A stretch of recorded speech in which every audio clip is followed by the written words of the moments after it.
نبی پاک بے مثل و بے مثال ہے، لا مثل لہ ولا مثال لہ، حضور کی مثل بھی کوئی نہیں اور مثال بھی ہے ہی کوئی نہیں۔ اللہ کریم نے محبوب جیسا دوسرا بنائے کوئی نہیں۔ سمجھنی ہے بات آپ نے، حضور میں شک کوئی نہیں پر ابو جہل نے شک کیا، نبی پاک میں شک کوئی نہیں پر ابو لہب نے شک کیا، حضور میں شک کوئی نہیں پر عتبہ اتیبہ شیبہ ان کا شک آخر تک نہیں گیا، حالانکہ حضور میں کوئی شک دور کرانے بھی آئے تو شک نہیں گیا، ایک دفعہ نہیں کئی دفعہ، درجنوں دفعہ، بیسیوں دفعہ۔ ایک ابو جہل کو لے لیں، دماغ میں شک تھا حالانکہ حضور میں کوئی شک نہیں، ایک دن آگے کہنے لگا کہ بتائیے میری مٹھی میں کیا ہے، تو نبی پاک صلی اللہ تعالی علیہ وسلم نے فرمایا اگر میں نے بتا دیا، کہنے لگا اگر آپ نے بتا دیا تو میں کلمہ پڑھ لوں گا۔ حضور نے فرمایا میں نے بتا دینا ہے پر تو نے کوئی نہیں پڑھنا، میں بتا دینا ہے۔ کہ بتائیے، تو حضور نے فرمایا چل سودا کر لیتے ہیں، اگر جو تیری مٹھی میں ہے وہی بتا دے پھر تیرا کیا خیال ہے؟ تو نبی پاک صلی اللہ تعالی علیہ وسلم نے کہا کیا بھئی ابو جہل کی مٹھی میں؟ تو اس کی مٹھی میں کنکر تھے، کنکروں نے کلمہ پڑھنا شروع کر دیا۔ جب کنکروں نے کلمہ پڑھا، پتھر تھے وہ، انہوں نے کلمہ پڑھا، ابو جہل نے وہ کنکر زمین پہ پھینکے کہنے لگا اوہو تیرا جادو تو پتھروں پہاڑوں پہ بھی چلتا ہے۔ اب جملہ کہنے لگا ہوں سمجھ لینا، ابو جہل گوشت کا آدمی تھا، کنکر پتھر تھے، پتھر کلمہ پڑھ گئے، گوشت پوشت کا آدمی تھا پر کلمہ، کیونکہ یہاں کیا تھا؟ شک، اس نے آگے نہیں بڑھنے دیا، گوشت پوشت کا شخص ہو کے پتھروں سے آگے نکل گیا۔ نبی پاک صلی اللہ علیہ وسلم کی خدمت میں آیا، بلکہ وہ جو یہودی والی روایت ہے اس کے پس منظر میں بھی بعض محدثین نے لکھا ہے، اس کو بھی اسی نے بھیجا، کہنے لگا جاؤ نبی پاک سے جا کے کہو اگر وہ درخت آپ کا کلمہ پڑھے تو میں بھی پڑھ لوں گا۔ درخت، اب درخت ہوتے تو جاندار ہیں پر کلمے تو کوئی نہیں نہ پڑھتے، درخت سے بھی تو انسانوں سے کلمہ پڑھنے کی بات، اگر درخت پڑھے تو میں پڑھ لوں گا۔ نبی پاک صلی اللہ علیہ وسلم دور بیٹھے تھے، درخت دور تھا، اور امام سیوطی علیہ رحمہ نے لکھا ہے درخت بھی کیکر کا تھا۔ نبی پاک صلی اللہ علیہ وسلم نے فرمایا اس یہودی سے کہ تو جا کے درخت کو کہہ کہ تجھے نبی پاک بلاتے ہیں۔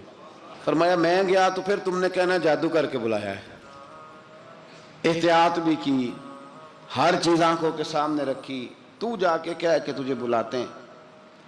وہ بندہ گیا، جا کے کہنے لگا، اور امام سیوطی نے اس کو لکھا ہے، کہنے لگے اس نے نبی پاک کا نام بھی نہیں لیا، کیونکہ ابو جہل اینڈ کمپنی کو پتا تھا کہ مصطفیٰ کے نام میں بھی بڑی برکت، خالی نام بھی نہیں لیا، کہنے لگا درخت وہ جو سامنے بیٹھے ہیں نا وہ تجھے بلا رہے، نام نہیں لیا حضور کا، وہ جو سامنے بیٹھے ہیں نا، جاءت لدعوتہ الاشجار ساجدۃ، امام بوصیری کہتے ہیں درخت آیا اور سجدہ کرتا ہوا، زمین چیرتا ہوا آیا۔ کس طرح آیا؟ پہلے آگے جھکا، پھر پیچھے جھکا، دائیں جھکا، بائیں جھکا۔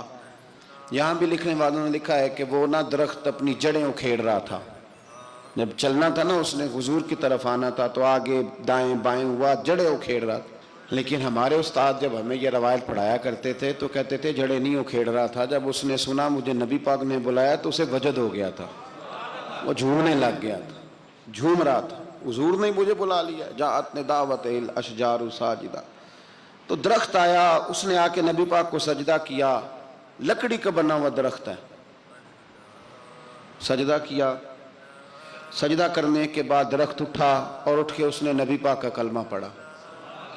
وہ جس کو ابو جہل نے بھیجا تھا نا یہودی، وہ درخت کی حالت دیکھ کے کلمہ پڑھ گیا، وہ کلمہ پڑھ گیا، لیکن یہی بے ایمان کہنے لگا ہوئے ہوئے ان کا تو درختوں پہ بھی جادو چلتا ہے۔ لا ریب فی، شک قرآن پاک میں، لیکن اگر بندے کے دماغ میں ہو اس کا علاج ہے کوئی، ادھر ہی شک بیٹھ جائے۔ بھئی سادی مثال دیتا ہوں کہ سامنے دیوار صاف ہو لیکن گرد اگر آئینے پہ پڑی ہو، دیوار صاف کرنی چاہیے کہ اینک کا شیشہ صاف کرنا چاہیے؟ ساری زندگی لوگ دیوار صاف کرتے گزار دیتے، ساری زندگی تراش خراش کرتے گزار، اپنی مرضی کی پینٹنگ کرتے گزار دیتے ہیں، پر اپنی آنکھ کی پتلی صاف نہیں کرتے، آنکھ کی پتلی صاف نہیں کرتے۔ کسی نے حضرت رومی سے کہا تھا حضور دنیا میں کوئی اچھا ملتا نہیں، فرمانے لگے تھوڑا رونا شروع کر تاکہ تیری پتلیاں وضو کر لیں، وضو کر لیں، وہ انہیں پتہ چل جائے کہ کتنے صاف ستھرے لوگ دنیا میں پائے جاتے۔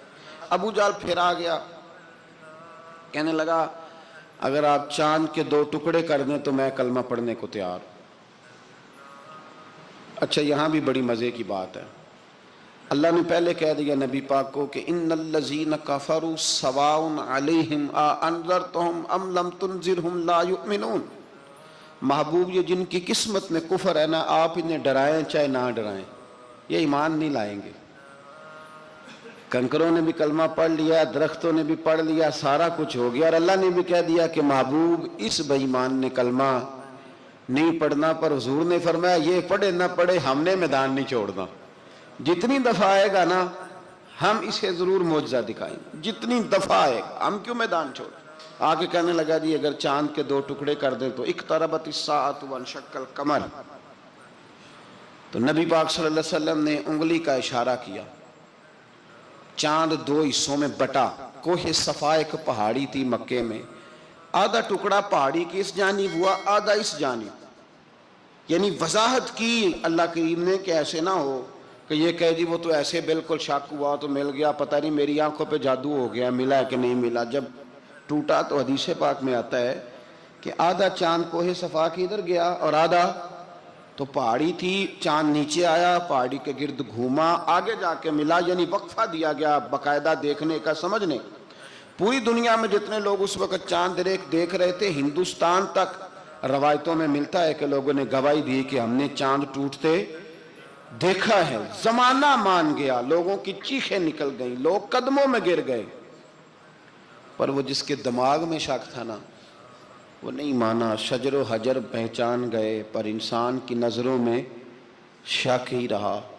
دنیا میں سب سے مجبور، کمزور، بزدل، کم فہم بندہ وہ ہے جس کے دماغ میں شک ہے، سب سے کم فہم آدمی، اس کی فراست روحانیہ زیرو ہے، وہ ایک ناکام شخص ہے، اس کو کسی پہ بھی شک پڑ جائے، کسی پہ بھی۔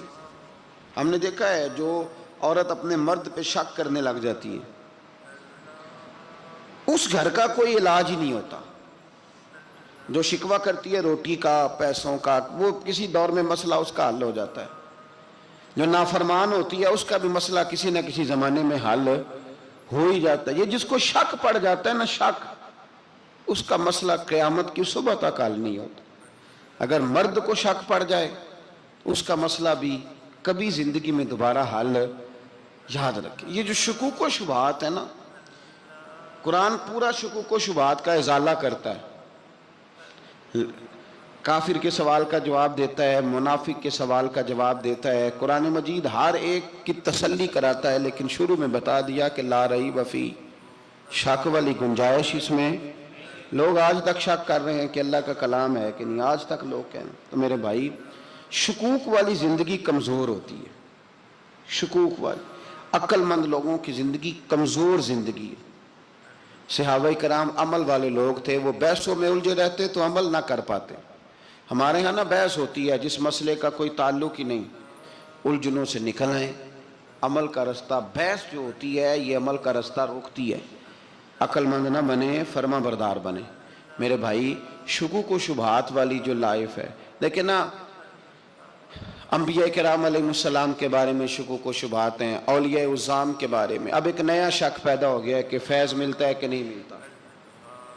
ہم نے فلانے ولی کو دیکھا نہیں، ساری زندگی اس کا نام لیا، فیض ملے گا کہ نہیں۔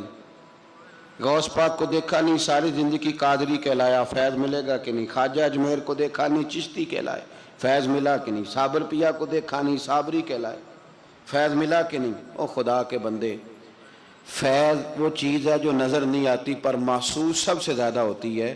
ملے تو حضرت اویس کرنی بھی نہیں تھے نبی پاک سے، وہ بھی نہیں ملے تھے، ملاقات تو ان کی بھی نہیں ہوئی تھی۔ کیا کہو گے؟ ملاقات نہیں ہوئی، لیکن فیوز و برکات کا یہ عالم ہے کہ میرے محبوب نے فرمایا وہ دعا کرے گا تو اللہ میری امت کی بخشش فرمائے گا۔ تو آپ ہمارے صوفیاء میں ایک سلسلہ اویسیہ ہے، سلسلہ اویسیہ میں اکثر ملاقات نہیں ہوتی، اکثر نہیں ملاقات ہوتی بغیر دیکھیں نا، آپ جب کسی کا نام جپتے ہیں، جب کسی کا نام لیتے ہیں، جب اسی کا ذکر کرتے ہیں، جب اسی کے تذکرے میں رہتے ہیں، تو اللہ تبارک و تعالیٰ کے یہ جو کامل لوگ ہوتے ہیں یہ متوجہ ہو جاتے ہیں، ان کی توجہ ہوتی ہے۔ اور خود سرکار نے فرمایا دو آپس میں محبت کرنے والے، ایک مشرق میں ایک مغرب میں، قیامت کے دن اللہ دونوں کو جنت میں اکٹھا فرما دے گا۔ یہ کیا بات ہوئی کہ ہر بات میں شک کرنا کہ جی وہ فلانے سے ملاقات ہی نہیں ہوئی؟ تو کس طرح بھئی، ملاقات ایک الگ چیز کا نام ہے، ملاقات ایک الگ شے کا نام ہے، اور فیوز و برکات ایک اللہ سے ملاقات ہوئی ہے۔ رزق دیتا ہے کہ نہیں؟ زندگی دیتا ہے، ساری چیزیں دیتا ہے، تو ملاقات تو کوئی نہیں کرتا۔ تو اس لیے ہر چیز کو ٹھیک ہے، وہ جو جگہ جس جگہ پہ جو بات ہے اس کو وہاں رہنا چاہیے، لیکن یہ شکوک ہیں، ان سے باہر نکلیں، ان سے باہر آئیں۔ اولیاء اللہ کا جو فیضان ہے، ان کی جو محبت ہے، ان کے جو طریق، حضرت سلیمان بن بشار رحمت اللہ علیہ بزرگ گزرے ہیں، وہ کہتے ہیں میرے پاس، میں بڑا خوبصورت تھا، جوانی میں دین کی تھوڑی سی خدمت کرتا تھا، تو ایک عورت آ گئی، اس عورت نے میرے ساتھ کچھ مجھ سے مانگا، مطالبہ کیا، تو میں نے کہا کوئی بھکارن ہے۔ میں نے جب اس نے نقاب اوڑھا ہوا تھا، جب میں نے اس کی طرف پیسے دینے کے لیے، خیرات دینے کے لیے کوئی چیز بڑھائی، تو اس نے چہرے سے کپڑا ہٹایا، میں نے نظر جھکا لی، کہنے لگی سلیمان میرا رنگ روپ تو دیکھ، میں کتنی خوبصورت ہوں، میں تیری محبت میں گرفتار ہو گئی، خدا را میں اپنے آپ کو تیرے حوالے کرتی ہوں۔ آپ فرماتے ہیں جب اس کے نیت اور ارادے میں اور لفظوں میں نے فطور دیکھا، تو میں استغفر اللہ پڑھتا وہاں سے بھاگ گیا، اتنا دوڑا کہ میں بصرہ سے باہر نکل گیا، شہر سے ہی باہر آ گیا، عورت سے دوڑ رہا ہے، مرد، نوجوان، خوبصورت۔ فرماتے ہیں عشاء کی اذانیں ہو رہی تھی، نماز پڑھ کے میں مسجد میں سو گیا، تو مجھے حضرت یوسف علیہ السلام کا دیدار ہو۔ جناب یوسف کہتے ہیں میں حضور کا غلام اور غلاموں کا غلام اور صدیوں بعد کا غلام، تو جناب یوسف علیہ السلام میری خواب میں آئے اور کہنے لگے اٹھ جوان، میرے سینے سے لگ، یار تو نے تو نبی پاک کا امتی ہو کے وہ کام کیا ہے جو میں نے نبی ہو کے کیا تھا۔ اب کام حضرت یوسف والا کیا تھا نا، تو صدیوں اور سالوں اور مہینوں کا فاصلہ بن سکا، تو وہ آ گئے۔ مسئلہ یہ ہے کہ شکوک و شبہات والی زندگی نقصان دیتی ہے۔ حضرت ہمارے سلسلہ مقدسہ میں ایک سلسلہ علویہ ہے جو اعلیٰ حضرت فاضل بریلوی کو حاصل تھا، شاہ عبدالعزیز صاحب محدث دہلوی رحمۃ اللہ تعالیٰ علیہ نے بڑا لکھا مولا علی کی شان پہ، حضرت علی پہ کلام، ان کا ذکر، ان کے تذکرے اس قدر فنا ہو گئے کہ ہر وقت ذکر علی کرتے۔ فرماتے ہیں مجھے خواب میں حضرت علی کا دیدار ہوا، انہوں نے مجھے بیعت فرمایا اور مجھے اپنے سلسلہ مبارکہ میں اجازت دی۔ تو شاہ صاحب رحمت اللہ علیہ فرمایا کرتے تھے کہ میں نے وہ بہت کم لوگ ہیں جن کو پھر ان میں بیعت فرمایا جاتا ہے، تھوڑے چند لوگ، اور ان کو سلسلہ مبارکہ میں اس میں چند لوگ ہیں۔ اعلیٰ حضرت کے بعد شاہ علیہ رسول ہیں، شاہ علیہ رسول کے بعد شاہ عبدالعزیز محدث دہلوی، وہ ڈائریکٹ مولا علی شیر خدا سے بیعت۔ تو مطلب یہ ہے کہ کام شکوک و شبہات سے نکلیں۔ قرآن نے کہا لا ریب فی، قرآن میں شک البتہ وَإِن كُنتُمْ فِي رَيْبٍ مِّمَّا نَزَّلْنَا عَلَىٰ عَبْدِنَا، بندے کچھ شک کرتے ہیں، اگر انہیں شک ہو تو وہ اس طرح کریں کہ فَأْتُوا بِسُورَةٍ مِّن مِّثْلِهِ، پھر اس کی مثل ایک صورت لے کے آئیں، اور وَادْعُوا شُهَدَاءَكُم مِّن دُونِ اللَّهِ إِن كُنتُمْ صَادِقِينَ، سارے بے شک اپنے حمایتی بلا لیں اگر وہ سچیں۔ شک والی دنیا سے باہر نکل آئیں، حقیقت والی دنیا کو قبول کریں۔ شکوک و شبہات کا ازالہ نہیں ہوتا، شک دوسرے شک کو جنم دیتا ہے، نقص دوسرے نقص کو جنم دیتا ہے، غلطی دوسری غلطی کو جنم دیتی ہے۔ اور انسان جب تک شکوک کی، میں نے آپ کو کہہ دیا کہ ہر گھر بس سکتا ہے، ہر گھر، ہر عورت کے صحیح ہونے کی امید ہوتی ہے، پر جس بی بی کو اپنے خاوند کے کردار پہ شک ہو وہ بی بی کبھی مطمئن نہیں ہوتی۔ ہر گھر بس جاتا ہے، لیکن جس خاوند کو اپنے بیوی کے کردار پہ شک ہو جائے اس کا کبھی اس کے ساتھ سلوک مخلصانہ۔ شکوک والی زندگی بیماروں کی زندگی ہے، شکوک والی زندگی بیماروں کی زندگی، کمزوروں کی زندگی، بزدلوں کی زندگی۔ اس لیے حقیقت والی چیز جب تک آپ کے پاس کوئی چیز کلیئر ہو کے نہیں آتی، شریعت اسلامیہ نے بہتان کی سزا رکھی ہے 80 کوڑے، پتہ ہے آپ کو؟ جس نے ایسے ہی بہتان لگا دیا، دلیل ہی کوئی نہیں، ایسے ہی کہہ دیا کہ جی وہ مجھے شک ہے جی انہوں نے ایسے کیا ہے، فرمایا اسے کوڑے مارو۔ شک کی بنیاد پر بہتان ترازی کرتا ہے، کوڑے کی سزا رکھی، 80 کوڑے مارو اس ظالم کو۔ یہ شک کر رہا ہے اس کو، جب اس کے پاس دلیل ہی کوئی نہیں۔ یہاں بڑے بندے ہیں بات کر دیتے ہیں، کہتے ہیں جی وہ ایسا ہوا ہوگا، میں نے ایسا دیکھا تھا، ہوگا، کیا تھا، ممکن ہے۔ تو یہ شکوک ہے، اس شکوک یہ سامنے والے کا کچھ بھی نہیں بگڑتا، اس بیچارے کا کیا بگڑنا ہے۔ یاد رکھیں بڑی خوبصورت بات یہاں حضرت عبداللہ ابن مسعود کی، آپ فرمایا کرتے تھے جب کسی بندے پر بندے شک کرتے ہیں اور ناجائز شک کرتے ہیں، اللہ اس کی عزتوں میں اضافہ فرما دیتا ہے، اللہ اسے شانیں عطا کرتا ہے۔ اپنی زندگی کو بیماریوں سے نکالنے، یہ روحانی بیماری ہے شک، اس سے باہر آنا ہے۔ یہ ظلم ہے، اولیاء پہ بھی شک، صوفیاء پہ بھی شک، علماء پہ بھی شک، ہر بندے پہ شک، کوئی صحیح نہیں، سارے غلط، میں اکیلا صحیح۔ اس شک سے باہر آ جائیں، یہ نفسیاتی مریض بنا دے گا، بے سکون کرے گا، بے قرار کرے گا۔ جس ترتیب سے ہم مسکراتے ہیں، جس ترتیب سے ہم روتے ہیں، جس ترتیب سے ہم کسی بات کا اظہار تشکر کرتے ہیں، خدا ان باتوں سے پاک ہے۔ اب بہت ساری حدیثوں میں آیا کہ وہ مسکراتا ہے، تو کیا مطلب ہے مسکرانے کا؟ تو علماء تفسیر نے لکھا ہے مسکرانے کا مطلب یہ ہے کہ وہ بڑا ہی راضی ہوتا ہے اپنے بندے سے، بڑا راضی ہوتا ہے، یہ مطلب ہے۔ ایک تو مسکرانے کا مطلب یہ کہ وہ بڑا راضی ہو گیا، بڑا راضی ہو گیا، وہ مسکرا دیا اپنے بندے پہ۔ اور ایک اس کا معنی خود نبی پاک صلی اللہ تعالی علیہ وسلم نے بیان فرمایا، مسند امام احمد بن حنبل میں حدیث ہے، حضور سید عالم علیہ السلام سے صحابہ نے پوچھا یا رسول اللہ شہید تو بڑے لوگ ہوتے ہیں، شہیدوں میں افضل کون ہے؟ تو اللہ کے حبیب علیہ السلام فرمانے لگے وہ والا بندہ جو ڈٹ گیا تھا کافروں کے مقابلے میں، وہ ہلا نہیں، پوری طرح ڈٹ کے جو لڑا وہ شہداء میں افضل ہے۔ حضور فرماتے ہیں وہ جنت کے بالا خانوں میں سیر کرے گا اور رب اسے دیکھ کے مسکرائے گا، رب اسے دیکھ کے مسکرائے گا، اللہ تعالیٰ مسکراتا ہے اسے دیکھ کے۔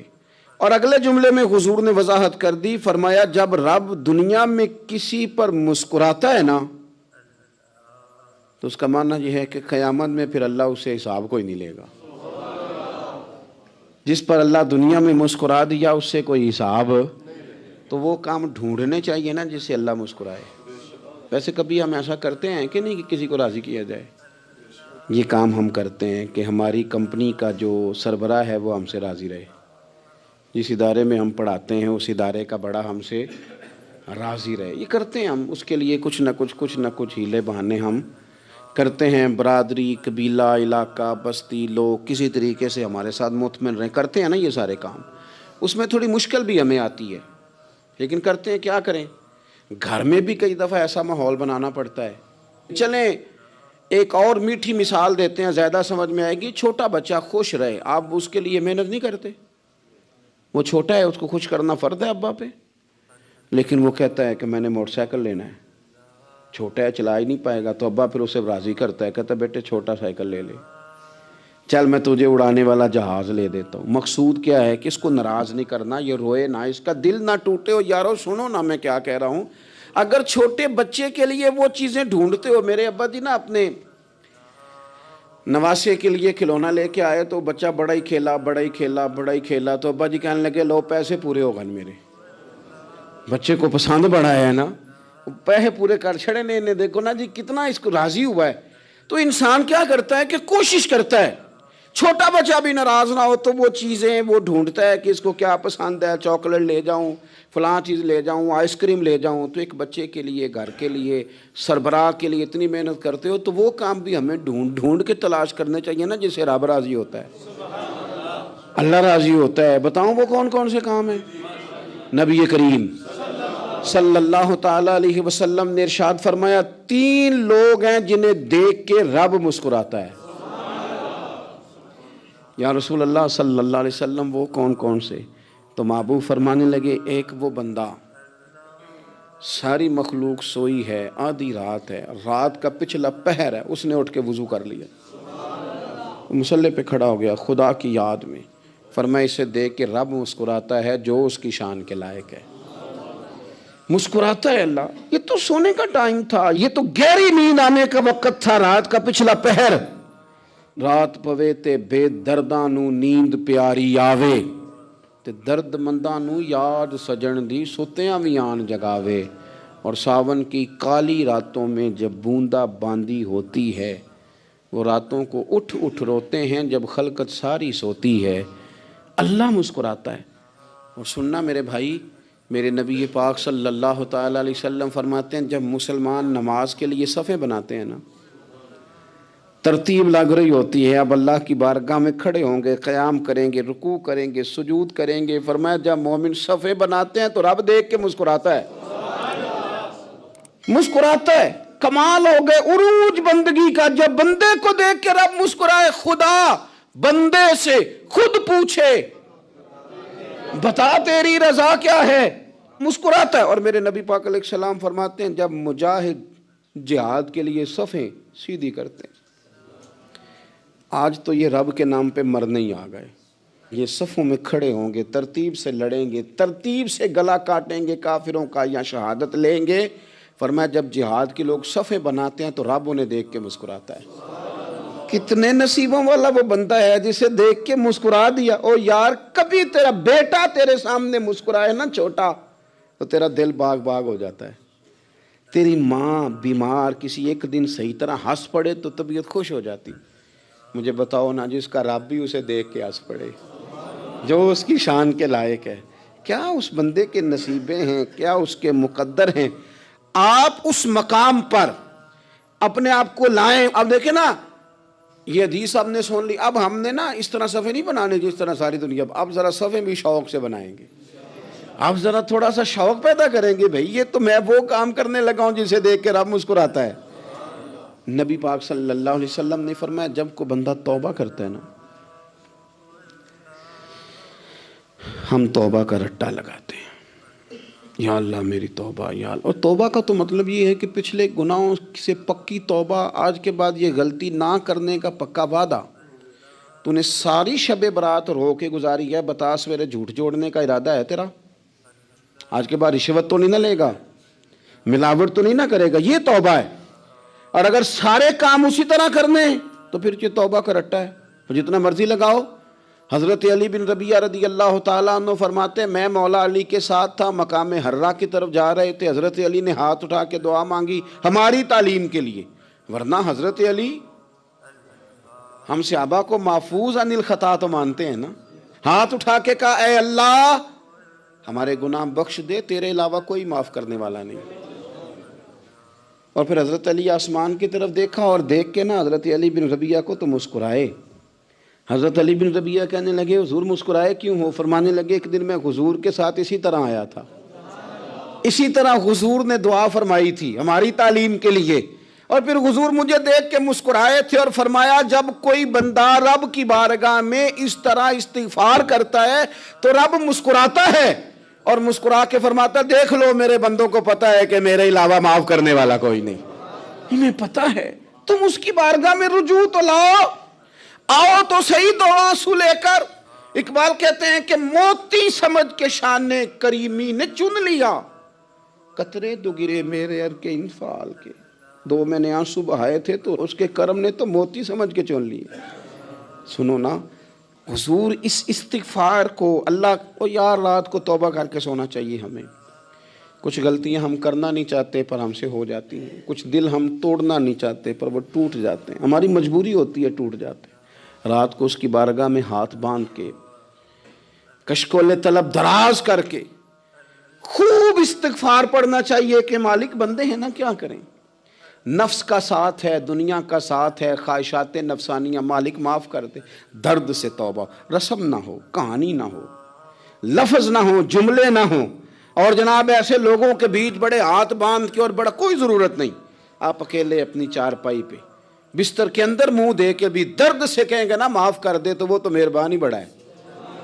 میرے نبی پاک صلی اللہ علیہ وسلم مثال دیتے ہیں، فرمایا ایک آدمی صحرا میں جا رہا، صحابہ سے حضور خطاب کر رہے ہیں، فرمایا ایک آدمی صحرا میں جا رہا تھا، اس نے اپنی اونٹنی پہ کھانا پانی پیسے ہر چیز رکھی ہوئی تھی، صحرا تھا بہت بڑا، درمیان صحرا کے گیا تو تھوڑا سا سستانے کے لیے آرام کرنے کے لیے اونٹنی سے نیچے اترا، اب اس نے اونٹنی کی لگام، اونٹنی کی نکیل اپنے سرہانے کے نیچے رکھی، ہاتھ کے ساتھ پکڑی اور سو گیا۔ تھوڑی ہی دیر کے بعد جب اس کی آنکھ کھلی تو دیکھا اونٹنی غائب ہے۔ صحرا میں وہ پیدل نہ آگے جا سکتا ہے، نہ پیچھے جا سکتا ہے، نہ دائیں نہ بائیں، کھانے کو روٹی نہیں، پینے کو پانی کا قطرہ نہیں، تھوڑا ادھر بھاگا ادھر بھاگا، تھک گیا۔ کریم محبوب فرماتے ہیں وہ پوری طرح نڈھال ہو گیا اور مایوس ہو گیا، معاذ اللہ، مایوس ہو کے دوبارہ اسی جگہ آ کے لیٹ گیا جہاں پہلے لیٹا تھا، انتظار کرنے لگا کہ اب موت ہی آئے گی، آخری وقت ہے، اب نہ میں پیدل یہ صحرا کراس کر سکتا ہوں، نہ پیچھے جا سکتا ہوں، نہ کھانا ہے نہ پانی ہے، سوائے موت کے کوئی سہارا نہیں۔ حضور فرماتے ہیں وہ رستے میں دوبارہ لیٹ گیا، اچانک اس نے رخ بدلا تو اونٹنی سامنے کھڑی تھی۔ حضور نے صحابہ سے پوچھا بتاؤ نا اسے بھلا کتنے کو خوشی ہوگی؟ یا رسول اللہ جسے نئی زندگی مل گئی ہے۔ آپ دیکھیں نا سارے ڈاکٹروں نے کہہ دیا کہ اس کے تو گردے معدہ جگر ہر چیز ختم ہے، گھر لے جاؤ خدمت کرو، ہر طرف پریشانی ہے۔ وہ بندہ بھی سمجھ گیا ہے کہ آخری وقت آ گیا، کل جاؤں پرسوں جاؤں، تیاری ہو گئی، سب لوگ آ گئے، باہر والے بھی آ گئے، یہ ماحول ایک عجیب رنگ اختیار کر گیا۔ اچانک ایک ڈاکٹر نے آ کے کہا نہیں غلطی لگ گئی تھی۔ مجھے بتائیے انداز کیا ہوتا ہے؟ بغیر دوائی کے بندہ اٹھ کے کھڑا نہیں ہو جاتا، او میں تو بچ گیا ہوں۔ نبی پاک صلی اللہ علیہ وسلم فرمانے لگے اس کی اونٹنی مل گئی، بتاؤ بھلا اسے کتنی خوشی ہوگی؟ یا رسول اللہ وہ تو دوبارہ دنیا میں آ گیا۔ حضور فرمانے لگے اسے کچھ بھی خوشی نہیں ہوئی۔ جب کوئی رب کا گناہ گار بندہ آ کے توبہ کرتا ہے، رب کو اس سے کئی گنا زیادہ خوشی ہوتی ہے۔ میرا بندہ آ گیا ہے، میرا بندہ آ گیا ہے، میرے گھر آ گیا۔ اس نے آنسو بہائے ہیں، اس نے کہا اللہ میں تیرا ہی ہوں، تیرا ہی رزق کھاتا ہوں، تیری ہی زمین پہ رہتا ہوں، تیرے نام سے میری سانسیں چلتی ہیں۔ وہ آ گیا۔ فرمایا اس اونٹنی والے سے زیادہ رب کو خوشی ہوتی ہے جب گناہگار آ کے توبہ کرتا ہے۔ گناہگاروں کے آنسو اس کی بارگاہ میں بڑے مقبول ہیں، لیکن ہم رسم ادا کرتے ہیں، توبہ نہیں کرتے۔ ہم اپنے آپ کے ساتھ دھوکہ کرتے ہیں، جھوٹ بولتے ہیں۔ ہم بندہ کوئی ناراض ہو جائے تو ہمیں کو نہیں نیند آتی، اس کے گھر چلے جاتے ہیں۔ ہم اپنے سارے رشتوں کو تعلقات کو مینٹین کر کے رکھنے کے عادی ہیں۔ ہمیں پتہ ہے کہ وہاں میں نہیں جا سکا تو بیٹا بھیجتا ہوں، فلاں شادی پہ میں نہیں جا سکا تو بھتیجا بھیجتا ہوں، بھائی بھیجتا ہوں، ہر تعلق کا ہم نے خیال رکھا کوئی روٹھ نہ جائے۔ لیکن کمال ہے نا، یہ نہیں سوچا کہ اگر رب روٹھ گیا تو جب وہ روٹھ جائے نا تو سارے رشتے بھی بندے کے پاس موجود ہوں تو کوئی کارآمد نہیں ہوتا، پھر کروڑوں روپیہ جیب میں ہوں تو ڈاکٹروں کی دوائیاں اثر نہیں کرتی۔ وہ روٹھ جائے تو پھر انسان اس طرح سے پھسلتا ہے کہ بڑے بڑے اس کے پاس دروازے ہوتے ہیں پر کسی جگہ اس کا ہاتھ نہیں لگتا۔ خدا را خیال کریں، دنیا روٹھتی ہے تو روٹھ جائے، رب رسول ناراض نہ ہونے پائیں، اس کا خیال کریں۔ حضور فرماتے ہیں وہ مسکراتا ہے، اسے خوشی ہوتی ہے جب کوئی اس کا بندہ اس کی طرف رجوع کرتا ہے۔ میرے عزیزو، رسول پاک صلی اللہ تعالی علیہ وسلم نے ان لوگوں کے تذکرے کیے جنہیں دیکھ کے رب مسکراتا ہے۔ ہم نا گناہگاروں پر بھی فتویٰ دینے میں جلدی کرتے ہیں اور نیکی پر بشارت دینے میں بھی جلدی کرتے ہیں، حالانکہ یہ ہماری ذمہ داری نہیں۔ پتہ نہیں اللہ تعالیٰ کس کو کب توفیق توبہ دے کے اپنے قریب کر لے، لیکن بڑی جلدی ہے، بڑی جلدی فتویٰ دینے میں۔ اور یہ فتویٰ صرف مفتیوں کا نہیں رہ گیا، یہ میری طرح کے آپ کی طرح کے ڈھیروں لوگ ہیں جنہوں نے جیبوں میں فتوے ڈالے ہوئے۔ بھئی آپ نے کیوں ذمہ داری لے لی ہے جنت میں داخل کرنے کی اور نکالنے کی؟ یہ تو میرے رب کریم کا کرم ہے، وہ جس کو چاہے جب چاہے جتنا چاہے عطا کرے۔ لیکن کچھ لوگ نا بڑے پکے ہو گئے ہیں کہ شاید جو میں سوچ رہا ہوں وہی درست ہے۔ کبھی کبھی کچھ چیزیں عجیب بھی ہوتی ہیں، لہذا خدا کی رحمت پر بھروسہ کر کے بات کرنی چاہیے، اپنی مرضی کے فتوے نہیں داغنے چاہیے۔ وہ دیکھو جی فلانا بندہ یوں کر رہا ہے، آپ کو پتہ ہی نہیں پوری بات کا، آپ کو علم ہی نہیں پوری بات کا۔ حضرت بہاءاللہ نقشبند بخاری رحمۃ اللہ علیہ فرماتے ہیں میں حج کرنے گیا تو وہاں میں نے ایک آدمی کو کروڑوں کا کاروبار کرتے دیکھا تو میرے دل میں خیال ہے یہاں بھی اللہ اللہ کرنی چاہیے تھی، دنیا داری کر رہا ہے۔ لیکن فرماتے ہیں حج سے فارغ ہوئے تو میں نے دیکھا وہی بندہ سارا کچھ رب کی بارگاہ میں خیرات کر رہا ہے، اور سینکڑوں غریب حاجی ہیں جن کو پورے خرچے دے رہا ہے۔ تو میں نے وہیں اپنی سوچ سے توبہ کی کہ میں کہاں تھا، بڑی جلدی کھڑے نہ ہو جائیں۔ حضرت حسن بصری رحمۃ اللہ تعالیٰ علیہ ارشاد فرماتے ہیں کہ میں دریا کے کنارے گیا تو وہاں میں نے ایک شخص کو دیکھا، وہ اپنی ایک خاتون کی گود میں سر رکھ کے بیٹھا اور قریب ایک بوتل بھی پڑی ہے۔ میرے دل میں معاذ اللہ خیال آیا کہ دیکھو کس انداز میں ایک عورت کے ساتھ یہ ہے، اور پاس بوتل بھی پڑی ہے، جانے شراب ہے۔ کہتے میں سوچ ہی رہا تھا کہ اچانک ایک کشتی آ رہی تھی دریا میں، وہ ہچکو لے کھائے، کشتی میں 4-5 لوگ تھے، وہ دریا میں ڈوبنے لگے۔ وہ آدمی تیزی سے اٹھا، دریا میں چھلانگ لگائی، پہلے ایک کو نکالا، پھر دوسرا نکالا، پھر تیسرا نکالا، ایک بندہ رہ گیا۔ کہنے لگا حضور مجھے تو آپ نے گناہگار سمجھا ہے، میں تو بڑے غلط انداز میں یہاں بیٹھا ہوں، آپ نے جو سوچا، چلیں یہ چوتھا بندہ آپ نکالنا ہے، کرے نا یہ کام، کرے نا یہ کام۔ بڑے بھولے بھالے، بڑے اللہ والے، ریاض آپ کو بس ہم ہی جانتے ہیں، اتنی جلدی فتویٰ۔ حضرت حسن بصری فرماتے ہیں میں پشیمان ہوا، میں نے کہا مجھے تیرنا نہیں آتا، تو دیر نہ کر، چوتھا ڈوب نہ جائے۔ کرتے اس نے چھلانگ لگائی، چوتھا بھی نکال لایا، اور کہنے لگا حضرت آپ نے جلدی کی سوچنے میں، یہ بی بی میری ماں ہے اور یہ سرکے کی بوتل ہے۔ ہم ماں بیٹے کا یہ مشغلہ ہے کہ یہ وہ جگہ ہے جہاں آ کے لوگ مسافر اترتے ہیں، اور یہاں سے کسی کا گھر 100 میل ہے، کسی کا 200 میل ہے۔ ہم صبح سرکہ، کھجوریں، روٹیاں لے کے یہاں آتے ہیں، مسافروں کی نوکری کرتے ہیں، کوئی پریشان ہو تو مدد کرتے ہیں۔ حضرت خواجہ حسن بصری فرماتے ہیں میں نے معافی مانگی، ان سے بھی مانگی، رب سے بھی مانگی۔ انہوں نے مانگ لی نا، بزرگ تھے، پر ہم کو نہیں تیار مانگنے کو۔ ہم ہر وقت بدگمانیاں، وہ فلانا فلانے جرم کرتا تھا، میں اسے اب کیسے نیک مان لوں؟ بھئی اب وہ نمازی ہے، خدا کے گھر آتا جاتا ہے، اب اللہ کی بارگاہ میں حاضر ہوتا ہے، جب رب نے معاف کر دیا تو بھی سوچ بدل جا۔ سنیں حضور کیا فرماتے ہیں۔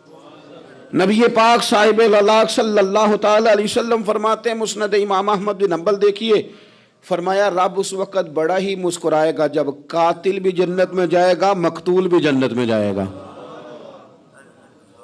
یا رسول اللہ مقتول تو گیا، یہ قاتل کیسے چلا گیا؟ حضور فرماتے ہیں جائے گا، اور جائے گا اور رب مسکرائے گا، جو اس کی شان کے لائق ہے۔ یا رسول اللہ کس طرح؟ تو نبی پاک صلی اللہ علیہ وسلم فرمانے لگے اس نے ایک مومن کو قتل کیا تھا، وہ شہید ہو کے جنت میں چلا گیا، اب اللہ نے بعد میں اسے توبہ کی توفیق دے دی۔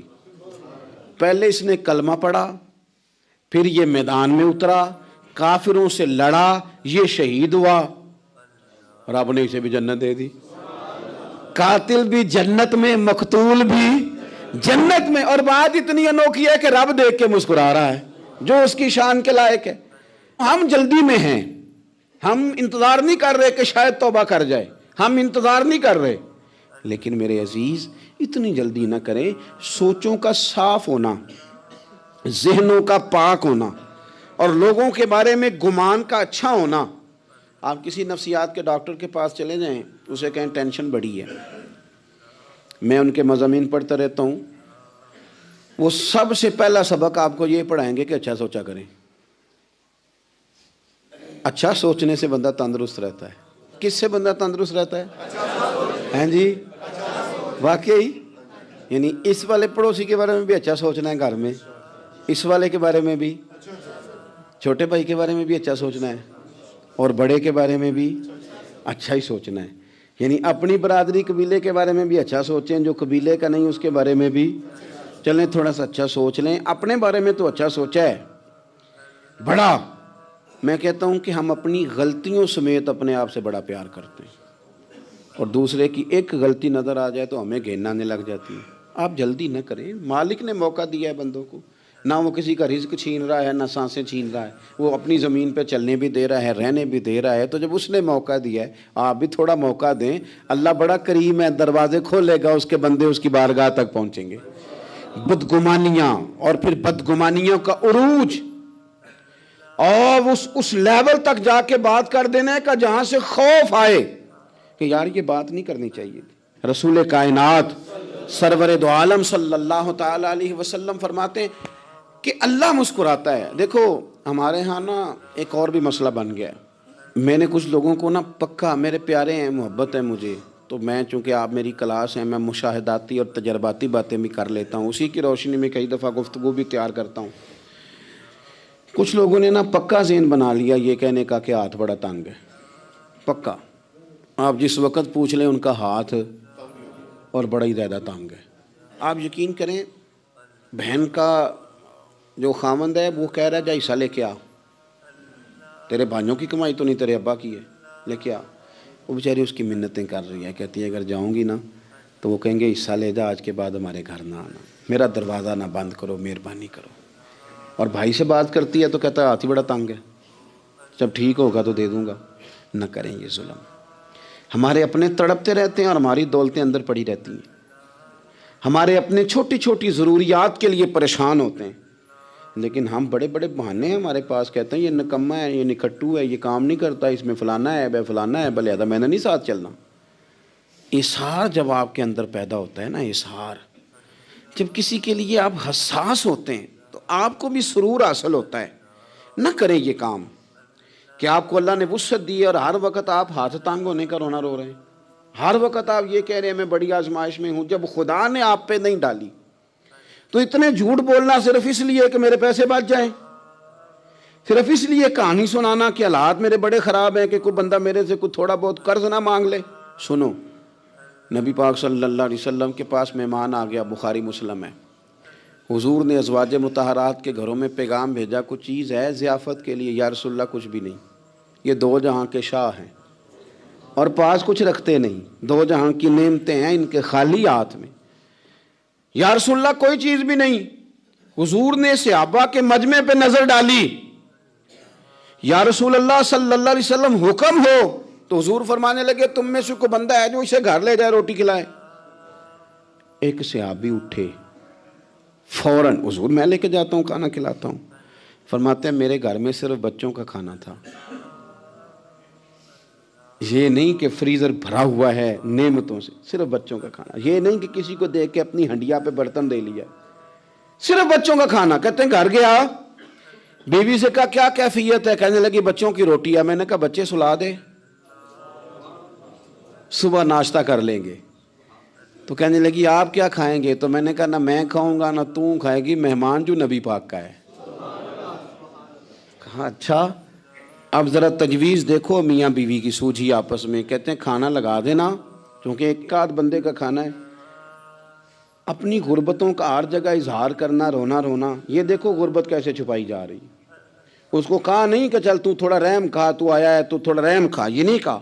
کہا اٹھ کے نا تو کھانا رکھنا اور اٹھ کے نا چراغ ٹھیک کرنے کے بہانے بجھا دینا. ہم دنیا والوں کے سامنے کیوں اپنے دکھ بیان کریں؟ ہم جو کہیں گے رب رسول کی بارگاہ میں کہیں گے. تو نا چراغ ٹھیک کرنے کے بہانے. اہلیہ اٹھی, کھانا دینے کے بعد چراغ ٹھیک کرنے کے بہانے بجھا دیا. خامد بھی ہاتھ چلاتے رہے, بیوی کبھی برتن رکھتی کبھی اٹھاتی, پتہ چلے کہ کھانا کھا رہے ہیں, کھانا کھایا جا رہا ہے. کہتے ہیں مہمان پیٹ بھر کے کھانا کھا گیا. یہ کام ہوا رات کے اندھیرے میں, اس وقت ہوا جب چراغ بھی بند تھا, اس وقت ہوا جب کوئی دیکھنے والا نہیں تھا, کسی پڑوسی کو بھی خبر نہیں تھی.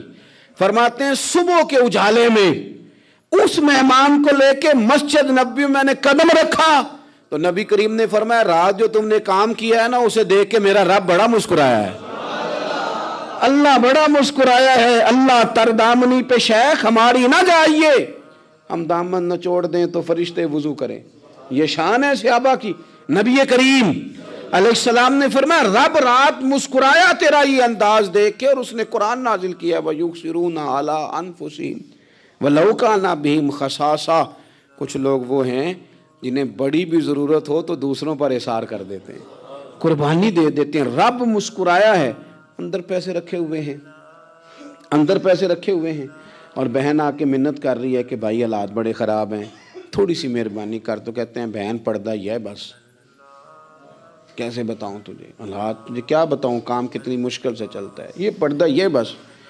بہرحال اگر تو نے کہا ہے نا 50,000 تو میں زیادہ نہیں کو 20 کو دے دوں گا تجھے, وہ بھی خاصی نیکی کر کے, وہ بھی بتا سکھا کے. رات اماں پہ علیحدہ سے احسان چڑھاؤں گا, ابا پہ علیحدہ سے چڑھاؤں گا کہ تمہاری بیٹی کے ساتھ تعاون کر رہا ہوں, سارے علاقے کو ویسے ہی بتاؤں گا. اور وہ غریبنی بیچاری 20,000 لے کے گھر گئی ہے, پھر سفارشیں کر رہی ہے کہ مہربانی کرو. میں نے ایسے بھی دیکھے ہیں جو پہلے بیوی کو پکڑاتے ہیں تو دے, اس لیے کہ پھر وزیر اعظم تو ڈنڈا نکال لے گا تو بڑا مشکل ہو جائے گا پھر گھر میں رہنا. لہذا وہ یہ تو آگے لگ، یہ کیا لہجہ ہے آپ کا؟ یہ تو کسی کو بھی دیں تو چھپا کے دینے کا حکم ہے، کسی کو بھی دیں تو ہمیں حکم یہ ہے کہ سیدھے ہاتھ سے دینا ہے، الٹے کو خبر۔ اور یہ جو بالکل ہی اپنے ہیں، ان پر تو پردہ پوشی آپ کے لیے ویسے ہی ضرورت تھی۔ میرے عزیز، رب مسکراتا ہے، میرے نبی پاک علیہ السلام نے یہ اعمال ہمیں بتائے جن پر اللہ مسکراتا ہے، خوش ہوتا ہے۔ اور بعض لوگوں کو حضور نے نامینیٹ کیا، حضرت سعد بن معاذ رضی اللہ تعالیٰ عنہ عظیم صحابی تھے، یہ وہ خوبصورت صحابیاں جن کے جنازے کو کندھا میرے نبی پاک نے عطا فرمایا، حضور نے کندھا عطا فرمایا۔ کمال ہو گئی، نرخ بازار محبت کا انوکھا ہی ہو گیا، خود خریداروں میں شامل آ کے مولا ہو گیا۔ حضور نے کندھا دیا۔ حضرت سعد بن معاذ رضی اللہ تعالیٰ عنہ کا جب جنازہ اٹھا، ان کی والدہ رو پڑی، بڑے درد سے روئی، ماں تھی نا۔ ان کی آواز جب حضور تک گئی تو نبی پاک نے فرمایا آنسوؤں کو روک لے، آواز کو کم کر لے، تیرے بیٹے کی تو جب روح پرواز ہوئی ہے تو رب مسکرایا ہے۔ جس کے آنے پہ رب راضی ہو، مسکرا دے جو اس کی شان کے لائق ہے۔ یہ تو وہ لوگ ہیں کہ جن کے جانے پر نہ رب، وہ کسی نے کہا تھا کہ میرے مرنے پہ ہر سو شور مچ جائے گا، دیکھو گے میرے مرنے پہ ہر سو شور، تمہیں پتہ چل جائے گا جب ہم جائیں گے، میرے مرنے پہ ہر سو شور مچ جائے گا، دیکھو گے، اور کہنے الوداع سرکار خود تشریف لائیں گے۔ اور درویش کہنے لگے بعد مرندے مکھڑا میرا ہو جاوے جے تازہ، پھر سمجھ لینا محبوب میرے نے آن پڑے ہے جنازہ۔ اور عاشق کا جنازہ ہے، ذرا دھوم سے نکلے اور محبوب کی گلیوں سے ذرا گھوم کے نکلے۔ فرمایا کہ ان کے تو جانے پہ رب کریم۔ اور حضور نے ایک دعا بھی دی۔ حضرت طلحہ رضی اللہ تعالیٰ عنہ صحابی تھے، ان کا وصال ہو گیا تو حضور نے دعا بھی دی۔ فرمایا یا اللہ جب میرا طلحہ آئے نا تو اس سے مسکرا کے بات کرنا، یہ تجھ سے مسکرا کے بات کرے جو تیری شان کے لائق ہے۔ تو اللہ تعالیٰ غائب درجے راضی ہوتا ہے۔ ایک دفعہ پھر بات دہراتا ہوں، جو میدان میں ڈٹ کے شہید ہو رب اسے دیکھ کے مسکراتا ہے، جو اس کی شان کے لائق ہے۔ جو توبہ صحیح کریں، سچی کریں، رب انہیں دیکھ کے مسکراتا ہے جو اس کی شان کے لائق ہے۔ جو نماز کے لیے صفیں بنائے رب انہیں دیکھ کے مسکراتا ہے۔ جو جہاد کے لیے صفیں بنائے رب دیکھ کے مسکراتا ہے۔